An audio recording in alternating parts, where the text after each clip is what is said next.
The big boy medium in World of Tanks console, otherwise known as the top tier Soviet medium tank, which is the Object 430U, is the feature of today's video as part of the mini series that we're doing, looking at the top 3 kind of heavily armoured and higher DPM medium tanks that have a little bit more armour in the Object 430, the K91 and the Object 430U, as we haven't already looked at them, and these lead off of the Object 432. And essentially these are the alternate mediums that you get other than that of the Object 140 and T62A, and of course we've already covered the Object 430 and the K91 will be coming very soon, so stay tuned for that. But we are looking at the big boy older brother, and that is because this tank is the easier of the lot to play, and that is because this tank has way more armor than you'd see with the other medium tanks, including the 430 and of course the K91. And this features a much bigger gun, 440 alpha damage with brilliant penetration on both the standard rounds and of course the premium rounds having unbelievable heat pen, which means that you can basically deal with anything that you come up against when you do decide to get this vehicle, or if you're thinking about getting it, it is one that I really implore you guys to try and work your way towards, as well as the fact that you'll be able to play all 3 of these from just one premium, or not premium, but one tech tree vehicle, the Object 432. It leads on to all 3 of these vehicles, so you don't have to grind multiple different tech tree lines to be able to pick up, you know, different tier 10s, just one line all the way up to the 430U, the Object 430 and the K91. But with the older brother, what do you have with this vehicle? Well, of course, we've talked about the high alpha, we've talked about the penetration, but of course, that armor model being very good. The turret armor, very solid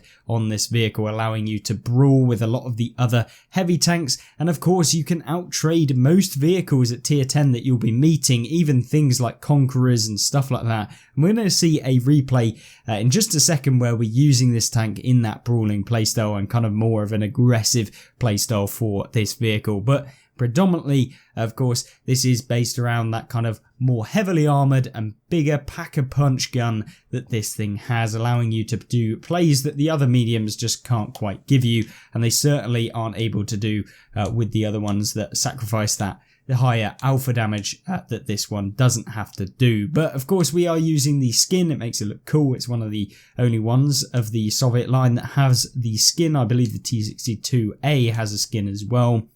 But the Object 430U, of course, having a pretty nice one. I mean, it looks pretty cool. But more importantly, how have we set the tank up? Well, we've gone with advanced loader to boost up the DPM, because this actually has one of the worst DPMs out of the lot of these Soviet mediums, but of course that's because it has that higher alpha damage and because it's more effective when you're in that trading scenario, because you don't have to get as many shells into the opponents to make a good trade, and of course you don't miss out on taking as many shots as when you have a smaller alpha damage that the K91 and of course the standard 430 have in the game. We've then gone with improved ventilation to just boost up a variety of stuff within the game, and that of course boosts your view range, boosts your reload, it boosts your kind of track repair speed, it boosts all sorts of things within the game, and that is super good for this sort of build. Of course, if you were interested in alternate layouts, of course we have gone with advanced optics as well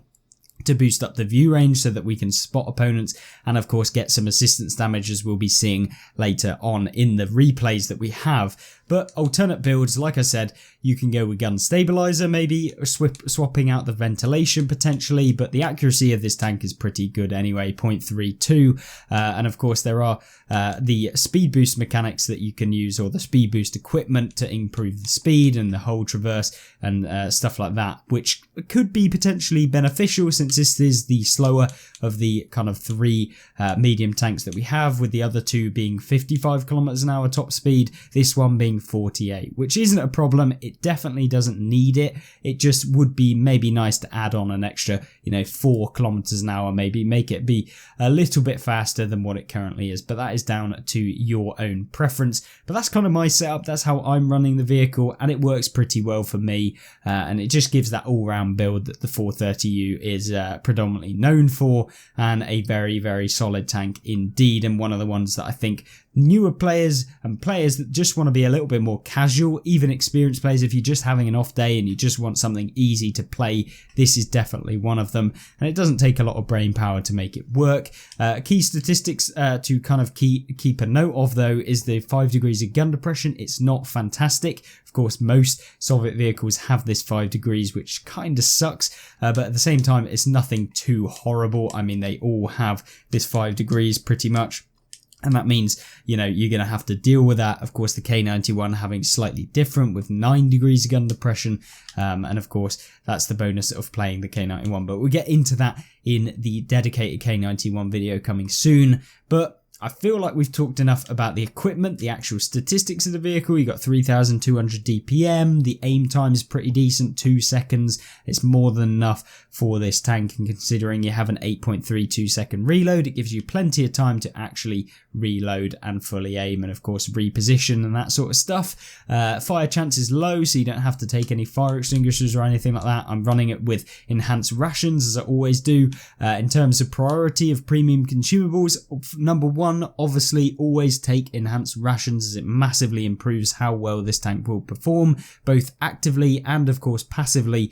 So yeah, one of the key things that you want to be using. And then of course I would go with a repair kit, and then the final one would be the med kit, but it's not necessary, to be honest. I just have it because, you know, with 16 million silver in the bank and basically no real other tanks to actually purchase, I mean, I have pretty much most of them.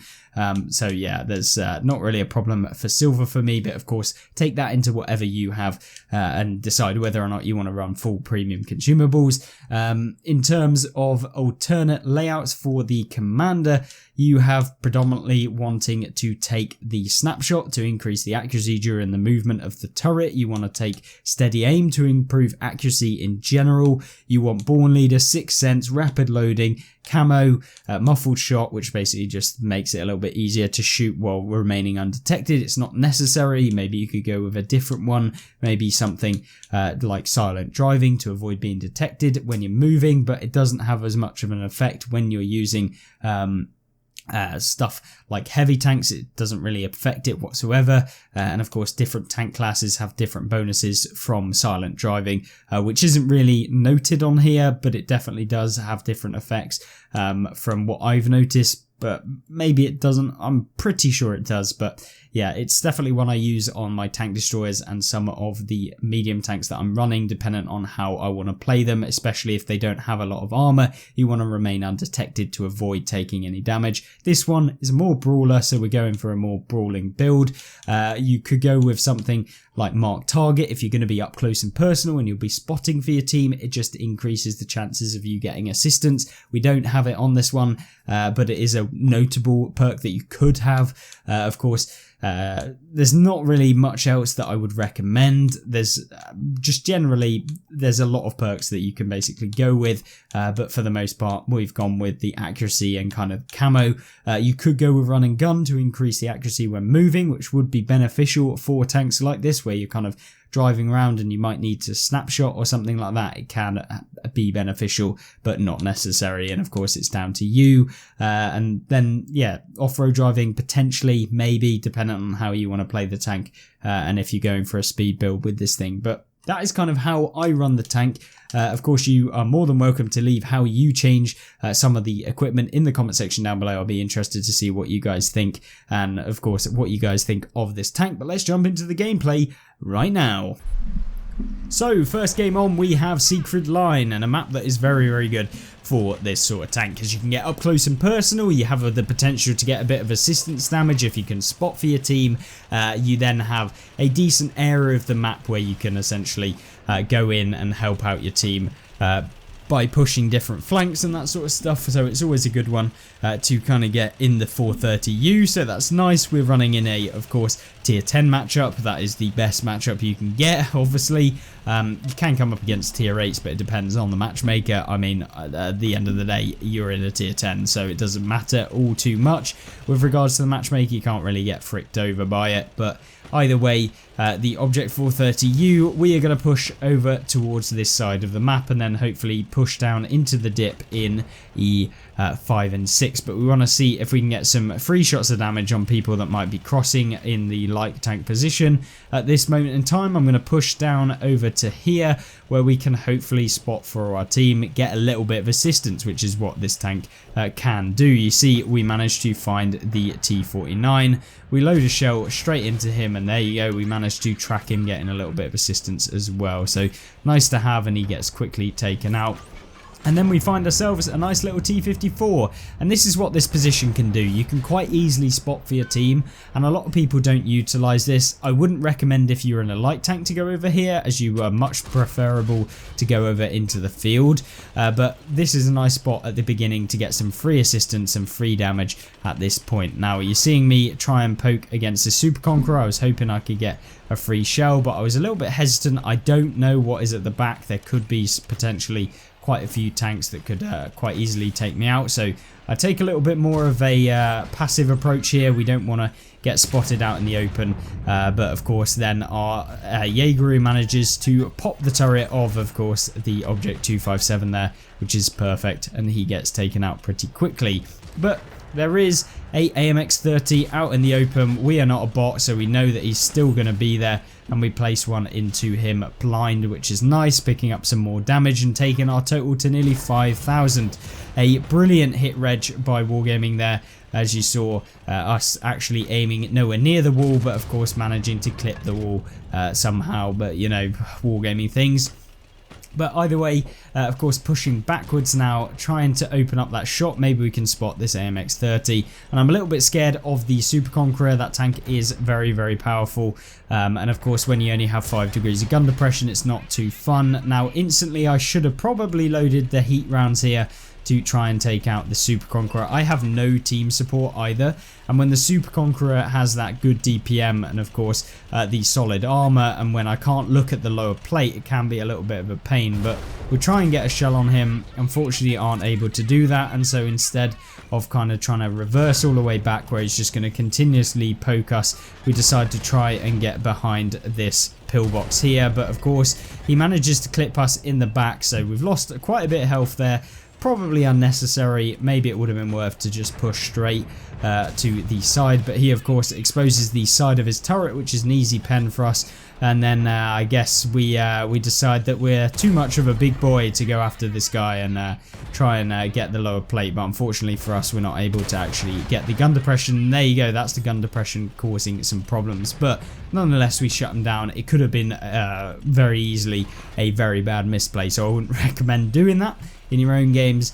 But luckily we managed to come away with that one. So yeah, don't do that, you guys. Anyway, we managed to track the AMX M4 out in the open.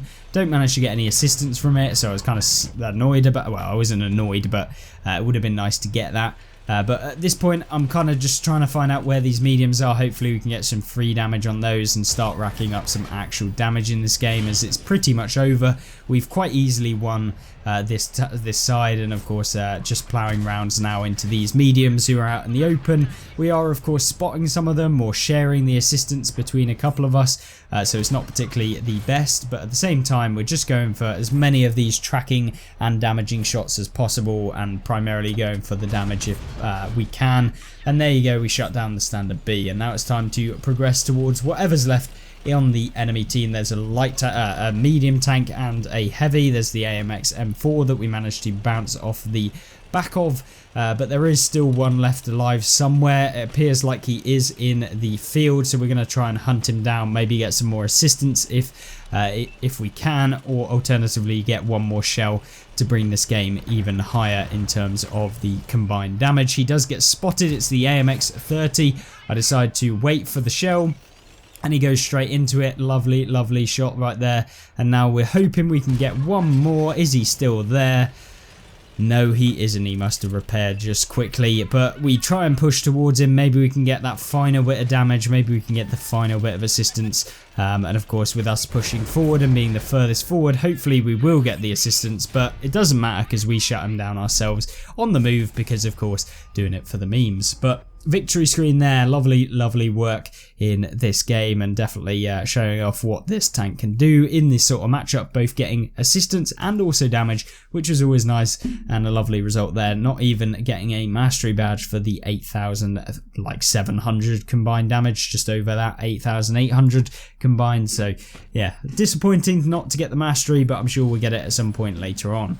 Now the next map, Canals, is definitely one of the more interesting maps for the 430U, because it's not perfect for this tank, and of course ideally you would have wanted to have gone into the town, but I decided I'm going to try and test it out in the more hilly areas on this map instead. And so we're going to push up to the TD corner, where typically the TDs will be camping, and in doing so hopefully we can get a little bit of spotting damage or spot someone to get some free damage onto them as they try and cross over to our side on this corner up ahead. And of course we can also spot the people who push on the opposite corner directly where I'm aiming now. There's usually some people that poke over that side, so a nice little pre-aim can get you some easy damage at the beginning. And when you have this 440 alpha, it's very nice if you can get, you know, 1 or 2 or maybe even 3 shells at the beginning of the game to pick up nearly 1200 damage if you manage to connect 3. Of course the Type 61 is deciding he's going to YOLO. It doesn't work out very well for him and he loses a decent chunk of hit points, but at this point I'm going to now try and push in. I know that there's probably still some people unspotted over on the right hand side in this game, but in pushing over hopefully we can get a little bit of you know, assistance, and that's what I'm aiming for here.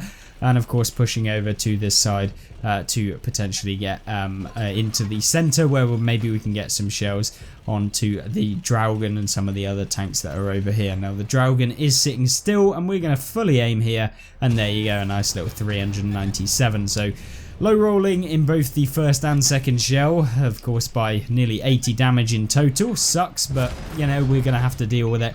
And of course deal with it we do, and the Dragon straight out of the game. There you saw the armor bouncing, and of course up against tier 8s this armor really does work quite well. And it kind of throws people off because the lower plate is actually pretty strong. Now I'm not going to say it's an auto bounce or anything like that, or it's like easy to bounce off of. I mean, if they have premium rounds, if they have good penetration, if they're a tier 10, they can basically pen you in the upper plate, and also they can pen you in the lower plate, but it isn't necessarily just a standard round penetration. And often if people are auto aiming you, they can bounce off of it, and doing a little wiggle can help you out with that. In this game, however, we are going to take a little bit of a retreat over here and try and push on the right hand side and try and help out from this location. It seems like our team are being a little bit more passive, and we want to be the ones that are being aggressive. There's lots of teammates over here. They don't seem to be wanting to move. So of course, being the more heavily armored, brawling, aggressive tank that this tank is, of course we can push forward and hopefully get a little bit of damage. Now you see me trying to feather a shot on this HMH M51, which is of course like the super Sherman, I guess is what they call it. I don't know what you want to call it. It's essentially a Revelarize, the French medium tank. Tier 8, the premium medium by the way, but that is kind of like the British version of that tank, the heavy metal heroes version of that vehicle, and essentially we can just push forward. There's 1700 damage in our bank account here, and so if we can get a little bit more, that'll be perfect. There is a lemon rust on the enemy team, and we managed to find ourselves a prime target here, the Emile 2. A juicy snack. Finding tanks in the rear is obviously very rewarding when you're playing in a tank like this, and if you have the aim to be able to track people and continuously pump them with damage as well, then this tank is perfect for that. But that's not the reason I picked this gameplay. It wasn't about the damage, it was actually about there are some drawbacks with tanks like this, and in fact you can't always be super aggressive. Now it is an aggressive tank, but sometimes you can over push, and I definitely over push in this game. Now there's a lemon rust on the enemy team, which I'm thinking, you know what, I've played that tank, I know where the weak points are. I know that I can just load heat and pen it. I know I can just load heat and pen it, and it's going to be fine. Surely it'll be fine. That's just a little kind of meme tank, and yeah, for the most part, if we do hit the weak points, we can pen it. But of course, it is just YOLOing us now at this point. try and get a shot onto him, but our reload isn't quite fast enough to get that shot. And the Lemon Russ actually has a decent reload to the point where he's actually similar to what we've got. Now, it's not next to like, you know, very, very close, but it is relatively close to the point where if we take too long to return the shell, he can reload at the same time that we'll probably reload that next shell as well. Now, you saw that he fired there, so I'm thinking, oh, I can go for this cupola on top of the Lemon Russ. We do manage to hit it, a perfect roll there, 440. We managed to deal a little bit of damage. Now, the enemy team are pushing from behind, so this is looking very, very bad. And of course, you can see me here having a little bit of aim issues, but we still managed to connect one into the top of the turret. I was trying to pen the kind of cupolas in the front of this vehicle, but it was kind of a little bit difficult, and we had to go for the lower plate there.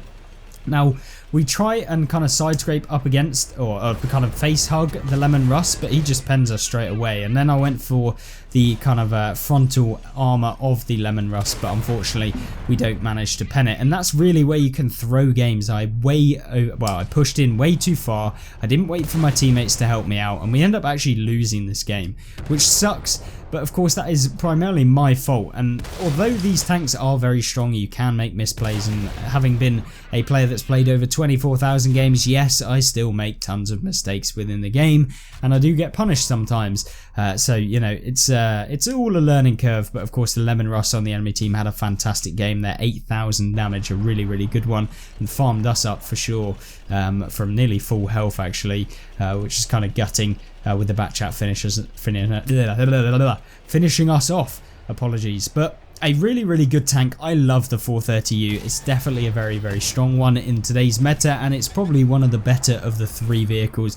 In terms of how well they play, probably the 430U is my favourite, then it's the 430, and then of course going into the K91, but the 430 is definitely up there. Having reviewed it recently, I actually think that tank is, you know, kind of on level with the 430U. I think they both have their strengths and weaknesses, and the K91 is just a powerful vehicle when it does get into the right scenario, but there are limited scenarios where it works entirely. But hopefully this has done a good review of the 430U, but stay tuned for the K91 by subscribing. And of course, if you did enjoy these sorts of videos where we look at specific tanks and review them so you know how to play them or how to take them out or where to be kind of thinking about these sorts of tanks in the game, then let me know in the comment section down below, and hopefully you'll join me back in the next gameplay. And if you can't wait until then, there is the gameplay and tank reviews playlist on screen right now that you can have a look at, and the most recent gameplay video that we have on the channel. Thank you